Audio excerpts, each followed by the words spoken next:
Good morning dear students. मैं Amit Dwivedi, BBS inter college Shivkuti Allahabad. बच्चों, आज हम क्लास 9th के लिए बायोलॉजी भाग में उसके आगे के टॉपिक की हम चर्चा करेंगे। पिछले लेक्चर में आपने प्लांट सेल का स्ट्रक्चर बनाया था और उसमें मैंने आपको काफ़ी चीज़ों के बारे में बताया था। तो आज उसको सिस्टमेटिक रूप से यहाँ पर हम चर्चा करेंगे कि एक प्लांट सेल में कितने भाग होते हैं। जब हम किसी प्रारूपिक पादप कोशिका को सूक्ष्मदर्शी द्वारा जब हम अध्ययन करते हैं, क्योंकि किसी भी सेल को देखने के लिए आपको क्या चाहिए? सूक्ष्मदर्शी चाहिए। तो जब हम किसी प्रारूपिक पादप कोशिका का अध्ययन सूक्ष्मदर्शी के द्वारा करते हैं तो उसमें हमें निम्नलिखित रचनाएं या निम्नलिखित भाग दिखाई देते हैं। यहाँ पर सबसे पहला जो भाग है वह है आपका कोशिका भित्ति, जिसे आप सेल वॉल कहते हैं, कोशिका भित्ति। तो उस चित्र में मैंने आपको बताया था कि कोशिका भित्ति की जो उपस्थिति होती है वह केवल प्लांट सेल में होती है। एनिमल सेल में कोशिका भित्ति की कोई व्यवस्था नहीं होती है। तो प्लांट सेल में जो सेल वॉल है यह सेल का सबसे बाह्य आवरण होता है। सेल का सबसे बाह्य आवरण होता है। ऐसी रचना आपने बनाया था तो ये जो सबसे बाह्य आवरण था इसको आपने क्या नाम दिया था? कोशिका भित्ति। और इस कोशिका भित्ति का जो निर्माण है वह विशेष रूप से सेलुलोज के द्वारा होता है। और सेलुलोज जो होता है यह जटिल कार्बोहाइड्रेट्स होता है। क्या होता है? जटिल कार्बोहाइड्रेट्स होता है। तो प्लांट सेल में जो कोशिका भित्ति होती है वह सेलुलोज से निर्मित होती है और यह विशेष रूप से प्लांट सेल की सुरक्षा कवच का क्या करती है? कार्य करती है। साथ ही साथ जो सेलुलोज है यह कोशिका के चारों ओर, प्लांट सेल के चारों ओर फैल करके सेल को एक निश्चित आकार प्रदान करती है। कोशिका भित्ति सेल को दृढ़ता प्रदान करती है। निश्चित आकार कोशिका भित्ति सेल को क्या करती है? प्लांट सेल को दृढ़ता या मजबूती प्रदान करती है, उसकी सुरक्षा करती है। ठीक है। तो कोशिका भित्ति ये प्लांट सेल की सबसे बाह्य भित्ति होती है। दूसरा आपने लेयर पढ़ा था। पहला तो ये आपका कोशिका भित्ति था। दूसरी जो लेयर यहाँ पर थी वो आपकी थी मध्य पटल, और इसकी में एक और लेयर थी, तीसरी जो लेयर थी उसको आपने नाम दिया था सेल मेम्ब्रेन या प्लाज्मा मेम्ब्रेन या बायो मेम्ब्रेन। मैंने आपको बताया था कोशिका कला। कोशिका कला इसकी जो उपस्थिति होती है यह प्लांट और एनिमल दोनों सेल में होती है। प्लांट सेल में भी होती है और एनिमल सेल में। प्लांट सेल का बाह्य आवरण कोशिका भित्ति होता है और एनिमल सेल का जो बाह्य आवरण होता है वह सेल मेम्ब्रेन होता है। मैंने आपको बताया था कि क्यों जंतुओं में कोशिका भित्ति की व्यवस्था नहीं होती है, पौधों में ही क्यों कोशिका भित्ति होती है। तो उसके लिए रीज़न मैंने बताया था कि जंतु स्वयं को सुरक्षित रखने के लिए किसी भी आवास में किसी भी स्थान पर जा सकता है, लेकिन पौधे जिस स्थान पर रहते हैं, रोपित होते हैं, वृद्धि करते हैं, उसी स्थान पर वो स्थिर रहते हैं। तो उनमें अतिरिक्त सुरक्षा परत होती है जिसे आप कोशिका भित्ति कहते हैं। तो सेल मेम्ब्रेन प्लांट सेल और एनिमल सेल दोनों में पाई जाती है। यह विशेष रूप से सजीव होती है। कैसी होती है? सजीव। लेकिन कोशिका भित्ति कैसी होती है? निर्जीव होती है। तो ये सजीव होती है, प्लांट और एनिमल दोनों सेल में सजीव होती है। इसे चयनात्मक या वर्णात्मक चयनात्मक या वर्णात्मक पारगम्य कला कहते हैं। क्यों चयनात्मक या सिलेक्टिव इसको क्यों कहते हैं मेम्ब्रेन? क्योंकि यह विशेष पदार्थों को ही सेल के अंदर और बाहर जाने देती है, इसीलिए प्लाज्मा झिल्ली या कोशिका कला को चयनात्मक या वर्णात्मक पारगम्य कला कहते हैं। नेक्स्ट जो बात आती है वह है प्रोटोप्लाज्म या जीव द्रव्य। जीव द्रव्य होता क्या है? जीवों की सजीव कोशिकाओं में पाया जाने वाला जो कोलाइडी पदार्थ होता है, जीवों की सजीव कोशिकाओं में पाया जाने वाला कोलाइडी पदार्थ आपका जीव द्रव्य कहलाता है। ठीक है, और इसी जीव द्रव्य की वृद्धि होने पर जीवों की क्या होती है? वृद्धि होती है। तो जीव द्रव्य के अंतर्गत आपके कोशिका द्रव्य, रिक्तिका और केंद्रक या न्यूक्लियस आते हैं। तो यहाँ पर सबसे पहली जो बात है वह है कोशिका द्रव्य। कोशिका द्रव्य यह प्लाज्मा झिल्ली और सेल में आपने सेंटर में न्यूक्लियस बनाया था, इस टाइप से आपने न्यूक्लियस भी बनाया था। तो केंद्रक और प्लाज्मा झिल्ली के मध्य उपस्थित जो रचना होती है वो आपकी कोशिका द्रव्य थी।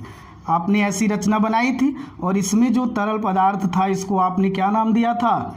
कोशिका द्रव्य नाम दिया था। मिडिल में यहाँ पर केंद्रक था। तो प्लाज्मा झिल्ली और केंद्रक के मध्य उपस्थित बहते हुए क्रम में जो रचना होती है वो आपकी क्या कहलाती है? कोशिका द्रव्य कहलाती है। क्या कहलाती है? कोशिका द्रव्य कहलाती है। कोशिका द्रव्य में दो प्रकार के यहाँ पर भाग हैं। एक आपके नॉन लिविंग मटेरियल्स होते हैं। नॉन लिविंग मटेरियल्स में विशेष रूप से यहाँ पर संचित पदार्थ, रिजर्व मटेरियल होता है, उत्सर्जी पदार्थ, एक्सक्रिएटरी मटेरियल और स्रावी पदार्थ, पौधे से जो पदार्थ स्रावित होते हैं, निकलते हैं, स्रावी पदार्थ। ये सभी कोशिका द्रव्य के नॉन लिविंग मटेरियल होते हैं। संचित पदार्थ जो उसमें संचित होता है पौधे में, उत्सर्जी पदार्थ उसके सेल में जो अनावश्यक पदार्थ होते हैं, उत्सर्जी पदार्थ होते हैं, स्रावी पदार्थ बहुत सारे पदार्थ पौधे से निकलते हैं जैसे गोंद है, रेजिन है। ठीक है, ये सभी विशेष रूप से पौधे के क्या हैं? स्रावी पदार्थ हैं। और ये स्रावी पदार्थ, संचित पदार्थ और उत्सर्जी पदार्थ आपके साइटोप्लाज्म के या सेल में जो कोशिका द्रव्य है उसके नॉन लिविंग मटेरियल्स होते हैं। दूसरी जो यहाँ पर बात आती है वह है कोशिकांगों की, सेल ऑर्गेनेल्स, कोशिकांग। कोशिकांगों में विशेष रूप से ER है, इसको अंतः प्रद्रव्यीय जालिका कहते हैं, इंडोप्लाज्मिक रेटिकुलम अंतः प्रद्रव्यीय जालिका। दूसरा यहाँ पर माइटोकॉन्ड्रिया।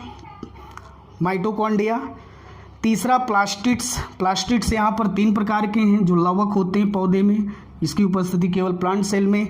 ये 3 प्रकार के हैं, ल्यूकोप्लास्ट, क्रोमोप्लास्ट और क्लोरोप्लास्ट।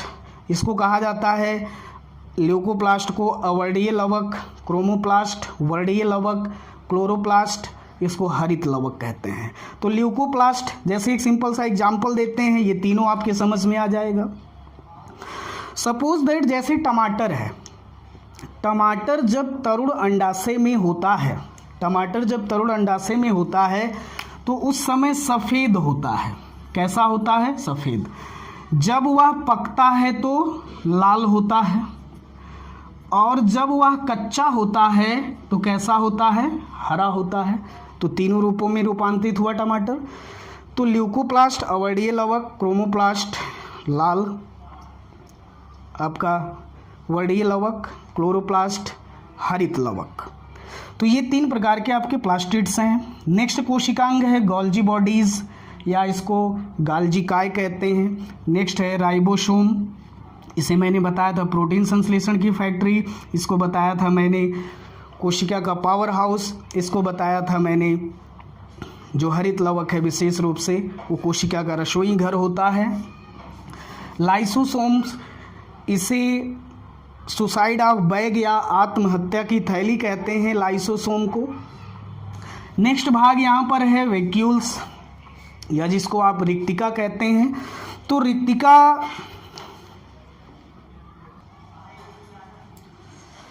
तो नेक्स्ट जो यहाँ पर बात है आपकी रिक्तिका या वैक्यूल्स।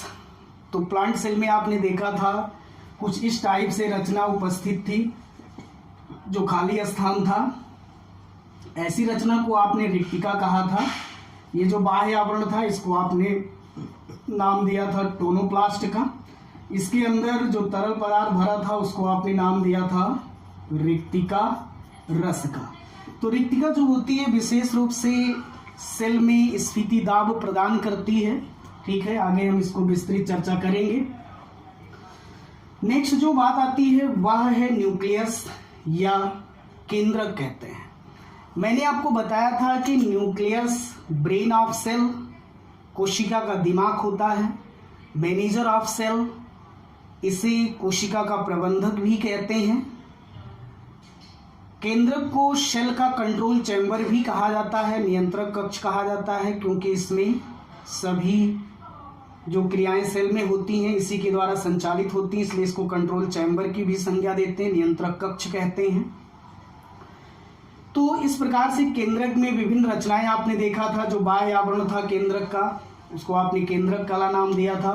उसके अंदर जो तरल पदार्थ था उसको आपने केंद्रक द्रव्य नाम दिया था। और उसमें जो सघन रचना थी केंद्रक के अंदर उसको आपने केंद्रिका, और कुछ इस तरीके से जो रचना थी उसको आपने क्रोमैटिन या उसको हेट्रोक्रोमैटिन आपने क्या किया था, नाम दिया था। तो आशा है कि यहाँ पर काफ़ी चीज़ें आपके समझ में आई होंगी। तो आइए एक एक करके फिर से हम आपको सारी टॉपिक्स को फिर से समझाने का प्रयास करेंगे। तो सबसे पहली जो बात यहाँ पर आपकी आती है वह है कोशिका भित्ति। अभी मैंने आपको बताया कि कोशिका भित्ति पादप कोशिका की चारों ओर उपस्थित होती है। पादप कोशिका की चारों ओर उपस्थित जो निर्जीव भित्ति होती है उसे हम सामान्य रूप से क्या कहते हैं, कोशिका भित्ति कहते हैं। उसे हम सामान्य रूप से क्या कहते हैं, कोशिका भित्ति कहते हैं। तो कोशिका भित्ति आपकी तीन प्रकार की यहाँ पर लेयर होती है। एक होती है आपकी प्राथमिक कोशिका भित्ति, प्राथमिक कोशिका भित्ति, प्राथमिक कोशिका भित्ति, इसको प्राइमरी वॉल कहते हैं। दूसरी यहाँ पर है द्वितीयक कोशिका भित्ति, द्वितीयक कोशिका भित्ति, और तीसरी तृतीयक कोशिका भित्ति। इसका जो फंक्शन है मैंने आपको अभी बताया कि फंक्शन ऑफ सेल वॉल। तो सबसे पहली जो बात है यह कोशिका को निश्चित आकार प्रदान करती है। कोशिका को क्या करती है, निश्चित आकार प्रदान करती है। दूसरा, कोशिका को दृढ़ता प्रदान करती है। कोशिका को क्या करती है, दृढ़ता, या उसको कोशिका को क्या करती है, मजबूती प्रदान करती है। तो यह एक प्रकार से कोशिका की सुरक्षा कवच भी होती है प्लांट सेल की। नेक्स्ट जो बात आपकी आती है वह है सेल मेम्ब्रेन। नेक्स्ट जो बात आती है वह है सेल मेम्ब्रेन। इसको प्लाज्मा मेम्ब्रेन भी कहते हैं, इसको बायो मेम्ब्रेन भी कहते हैं, और इसको हिंदी में यहाँ पर कहा जाएगा कोशिका कला। इसको क्या कहते हैं, कोशिका कला कहते हैं। तो बच्चों जितना पढ़ाया जा रहा है उन सभी को आप विधिवत सारे वीडियो सारे लेक्चर को आप अच्छे से देखते चलिए, सब सिस्टमेटिक है, और उनको ज़्यादा से ज़्यादा आप याद करने का प्रयास कीजिए। नेक्स्ट वीडियो में हम इसी टॉपिक पर चर्चा करेंगे कि सेल मेम्ब्रेन या प्लाज्मा मेम्ब्रेन या बायो मेम्ब्रेन होता क्या है। तब तक के लिए थैंक यू, धन्यवाद।